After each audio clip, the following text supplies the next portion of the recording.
Journal de bord Tour du monde en DC3, jour 21, étape 1, Gardermoen, ENGM, Norvège norvégien Vanta, EFHK, Finlande finnois. 9 mai 2025, Gardermoen, ENGM. À 9 h, le tarmac d'Oslo scintille sous un soleil timide. Vent du nord-est à 10 kT, ciel dégagé, Kavok, plus 14 degrés Celsius, l'odeur des pins se mêle à celle du kérosène. Mais coup dur, notre DC3 Branif, N61350, est hors jeu. Les 100 heures de vol sont dépassées et la révision va prendre 10 heures. Avec 21 passagers, 1810 kg, 684 kg de fret et un vol VFR de 463 nm vers Helsinki-Vantaa, EFHK, prévu pour 3h11, on n'a pas le temps d'attendre. Dans le hangar, un mécano nous glisse qu'un homme en manteau noir, chapeau baissé et lunettes fumées, est resté en retrait près des bureaux. Il a activé son réseau pour vous dégoter un DC3, murmure-t-il, en désignant un appareil rutilant, peint en argent, blanc, rouge et bleu, immatriculé N75142, nommé RAA Rivalecian.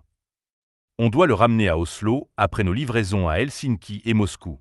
Aïssa, ma copilote, plisse les yeux. Fifi, ce type sort d'un film d'espionnage.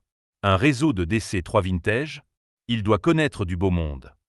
Elle mime un talkie-walkie, faisant marrer un passager qui charge son sac. On embarque 1100 kg de carburant, mode éco, et on se prépare pour décoller sur RW01 tel. Ce DC3 a une âme, et peut-être des secrets. À 9h12, les moteurs Pratt et Whitney crachent avant de ronronner. Décollage fluide, malgré le vent. On monte à 3500 pieds, guidé par le GPS et la tablette.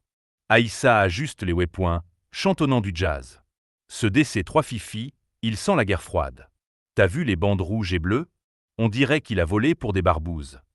En cabine, les 21 passagers s'installent. Aïssa repère une femme, la cinquantaine, chignon strict, lunettes rondes. Regarde Fifi, elle a fait tomber ça. Une clé en laiton, gravée d'une étoile dans un cercle. Je l'appelle Madame Baltique, glousse Aïssa, la fourrant dans sa poche. Espionne ou pas, elle a du style. On survole les collines d'Oslo, où les forêts de pins s'étendent, ponctuées de lacs qui brillent comme des miroirs. La Norvège est sauvage, ses vallées sculptées dans la pierre. Aïssa branche l'intercom. Mesdames et messieurs, bienvenue à bord du DC3 Mystère. Destination Helsinki, avec peut-être un stop dans un roman de John le Carré. Si vous trouvez des microfilms, passez-les à Fifi. Rire dans la cabine. Un ado, casquette à l'envers, crie « Moi, je suis James Bond ». Aïssa réplique « Ok, 007, surveille Madame Baltique pour nous ». Vers le sud-est, les forêts suédoises prennent le relais, un tapis vert sous un ciel partiellement nuageux. Le vent de sud-ouest à 20 kT secoue doucement la carlingue. À 3500 pieds, on passe au-dessus de lacs gelés, leurs bords scintillant comme du cristal. Aïssa, les yeux sur la tablette, lance « Fifi, c'est un dédale d'eau là-dessous.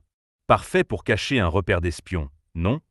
Elle invente un scénario où notre DC3 transporte des codes secrets. Un passager, barbu en chemise à carreaux, passe la tête dans le cockpit. S'il y a des espions, je parie sur la dame au chignon. Elle lit un truc en cyrillique. Aïssa explose de rire. Bien vu, camarade. Test Promo Agent Double. À mi-chemin, on grimpe à 5500 pieds pour survoler Stockholm.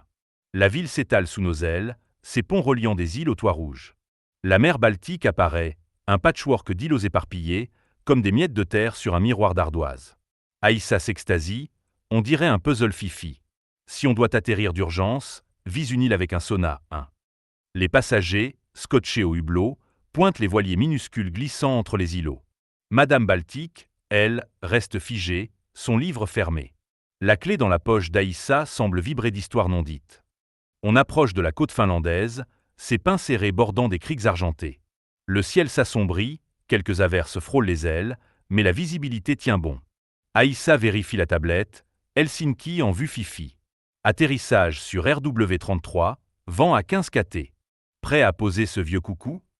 On descend, frôlant les forêts de Vantaa, où les lumières de la ville percent les nuages. À 12h23, les roues touchent RW33 dans un couinement discret, sous un ciel gris-perle. The DC3 roule jusqu'au terminal, et les moteurs s'arrêtent. Dans le hangar, un mécano finlandais, tatouage débordant de sa combinaison, inspecte The DC3. Cet avion, il a une histoire louche, dit-il, tapotant la soute.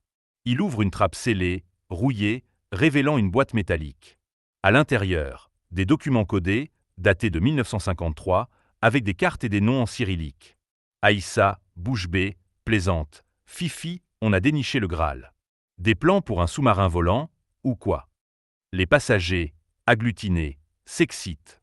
L'adolescence, c'est un trésor d'espion. Madame Baltique, en retrait, fixe la boîte, un sourire en coin. Vous ne devriez pas fouiller là-dedans, murmure-t-elle avant de s'éloigner. On sécurise la boîte, le mystère reste entier. Helsinki nous a livré un secret, mais ce DC-3 en a d'autres à révéler. Nous attendons les nouveaux ordres pour repartir juste après. Aïssa dit, on a bien bossé, maintenant on se pose un peu. Je me commande un café, tu veux quelque chose? Je lui réponds, oui, un café aussi merci. Devant notre café, on rigole tous les deux en pensant que ce DC-3 transporte plus de secrets que de valises.